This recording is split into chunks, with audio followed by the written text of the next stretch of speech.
Good morning विद्यार्थी मित्रों। जनाब कुतुबुद्दीन मौलिम बॉयज़ प्राइमरी स्कूल में ऑनलाइन शिक्षण में आपका स्वागत है। कक्षा 4 और विषय हिंदी। विद्यार्थी मित्रों, कक्षा 4 के हिंदी विषय में हमने काव्य 5 धमक धमक आता हाथी इस कविता का स्वाध्याय पोथी कार्य किया, बराबर। और प्रश्न नंबर 5 पाना नंबर 47 पर हम प्रश्न 5 तक देख चुके, बराबर। आज हम प्रश्न नंबर 6 यहाँ से हम आगे देखेंगे। तो देखते हैं प्रश्न 6, पढ़िए और लिखिए। देखिए विद्यार्थी मित्रों, यहाँ शब्द दिए हैं और फिर से उन शब्दों को पढ़ना है और अच्छे अक्षर से लिखना है। पहला शब्द देखिए धमक, नीचे जगह दी गई है, उसमें अच्छे अक्षर से लिखना है धमक। दूसरा शब्द सूंड, बराबर, तो हमें अच्छे अक्षर से लिखना है। तीसरा शब्द केले, शब्द को बराबर पढ़ना है और अच्छे अक्षर से लिखेंगे। नहाना, यहाँ लिखेंगे नहाना। उसके बाद है हाथी, तो यहाँ लिखेंगे हाथी, बराबर है। आगे प्रश्न नंबर 7, इसका उदाहरण के अनुसार विरोधार्थी शब्द लिखिए, बराबर है। तो देखिए यहाँ उदाहरण उठाना, इसका विरोधी शब्द लिखा हुआ है गिराना। इस प्रकार हम दूसरे विरोधी शब्द हैं उनके उत्तर लिखेंगे।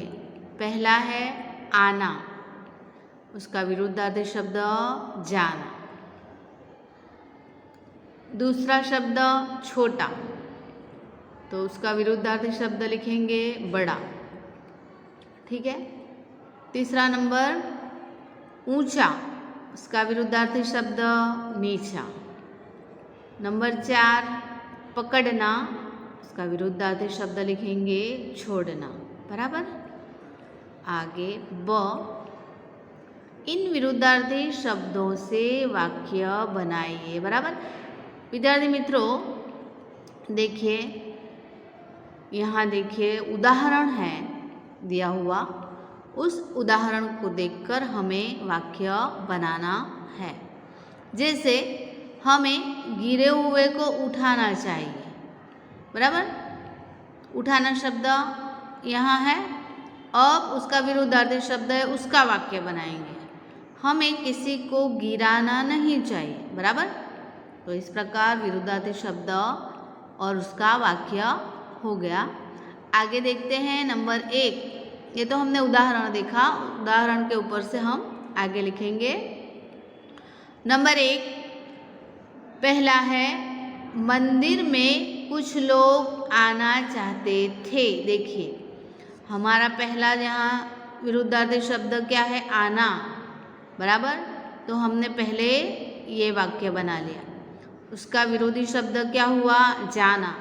तो अब उसका वाक्य देखते हैं, कुछ लोग मंदिर से जाना चाहते थे। 2 नंबर में क्या है, छोटा और बड़ा, तो उसके वाक्य बनाएंगे। नंबर 2 मेरा एक भाई मुझसे छोटा है, बराबर। और दूसरा वाक्य लिखेंगे, मेरा एक भाई मुझसे बड़ा है।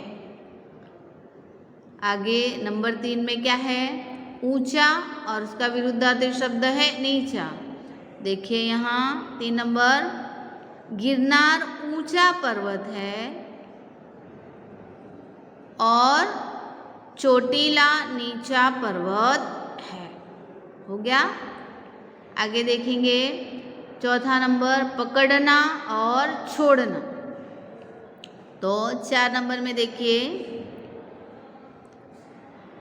मगर आदमी को पकड़ता है और देखिए उसके बाद मगर आदमी को छोड़ता नहीं है।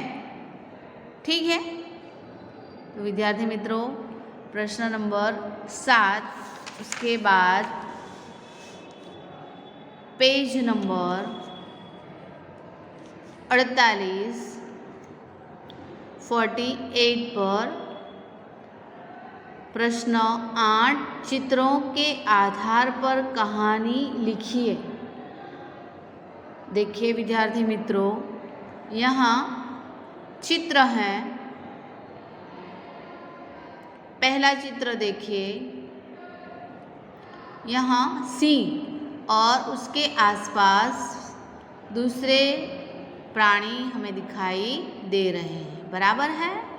उसके बाद देखिए दूसरा नंबर का चित्र है, सिंह है और यहाँ खरगोश बराबर दिखाई दे रहे हैं हमें। तीसरे नंबर का चित्र है, सिंह और खरगोश कुछ बातें कर रहे हैं। और नंबर 4 में है, कुआं दिखाई दे रहा है और देखिए सिंह है और खरगोश यहाँ है, बराबर है। तो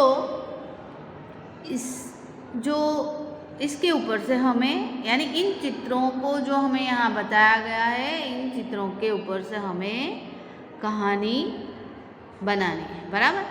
तो सबसे पहले हम पैराग्राफ में यहाँ से शुरू करेंगे। जंगल में एक सिंह रहता था, बहुत से अन्य जानवर भी रहते थे। सिंह जानवरों को अपनी मर्जी के अनुसार मारकर खा जाता था। सभी जानवरों ने इकट्ठे होकर सिंह से कहा कि वे रोज एक जानवर भेजेंगे। देखिए यहाँ तक लिखा। आगे दूसरा पैराग्राफ, एक दिन खरगोश की बारी आई। उसने समझदारी से काम लिया। वह जानबूझकर सिंह के पास देर से पहुंचा। भूखा सिंह गुस्से में था। खरगोश ने कहा, रास्ते में एक दूसरा सिंह मिल गया था, उसने मुझे रोक लिया था। देखिए बराबर, यहाँ तक हमने लिखा।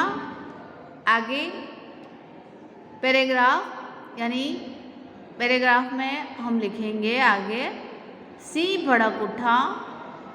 उसने कहा, चल दिखा मुझे, वह सिंह कहाँ है।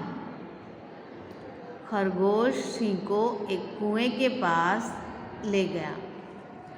उसने सिंह को कुएं के अंदर देखने के लिए कहा। सिंह ने कुएं के पानी में अपनी परछाई देखी। उसने उसे दूसरा सिंह समझकर उसे मारने के लिए वह कुएं में कूद पड़ा और सिंह मर गया, बराबर है। इस तरह खरगोश ने अपनी जान बचाई। तो विद्यार्थी मित्रों, चित्र के आधार पर कहानी लेखन, देखिए यहाँ चित्र है और उसके ऊपर से हमने कहानी लिखी, बराबर है। इस प्रकार आपको भी लिखना है। आगे पाना नंबर 49, प्रश्न नंबर 9। चित्र में हाथी के कुछ अंग नहीं हैं, इन्हें पूर्ण कीजिए और चित्र में रंग भरिए। विद्यार्थी मित्रों, मैंने यहाँ चित्र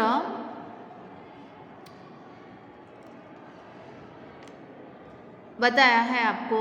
देखिए यह चित्र देखिए।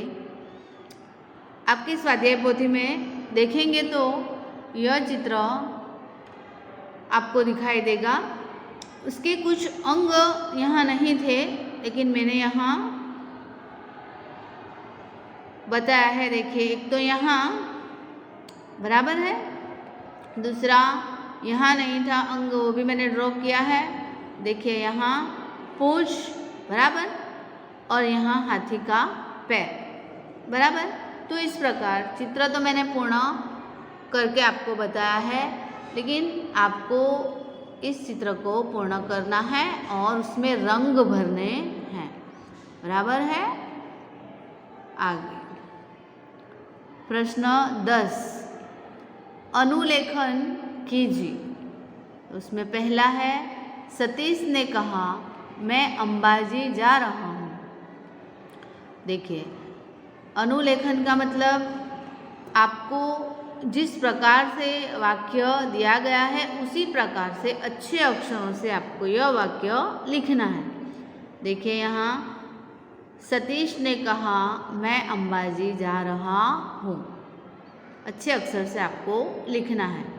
दूसरा, तुम अभी कहाँ जा रहे हो। देखिए, यहाँ लिखकर बताया गया है, वही वाक्य को फिर से यहाँ अच्छे अक्षर से लिखा है, तुम अभी कहाँ जा रहे हो। नंबर 3, मैं कबड्डी खेलूँगा। देखिए, यहाँ इस वाक्य को अच्छे अक्षर से लिखना है, मैं कबड्डी खेलूँगा बराबर। नंबर 4, मैदान में एक भी लड़का नहीं है। तो यहाँ लिख दिया है मैदान में एक भी लड़का नहीं है। तो विद्यार्थी मित्रों, देखिए, यहाँ हमारा काव्य नंबर 5 का स्वाध्याय पोथी कार्य पूर्ण होगा। बराबर है। आपको अच्छे अक्षरों से स्वाध्याय पोथी कार्य पूर्ण करना है। बराबर है विद्यार्थी मित्रों। तो अच्छे अक्षरों से आप स्वाध्याय पोथी कार्य पूर्ण करेंगे। Thank you.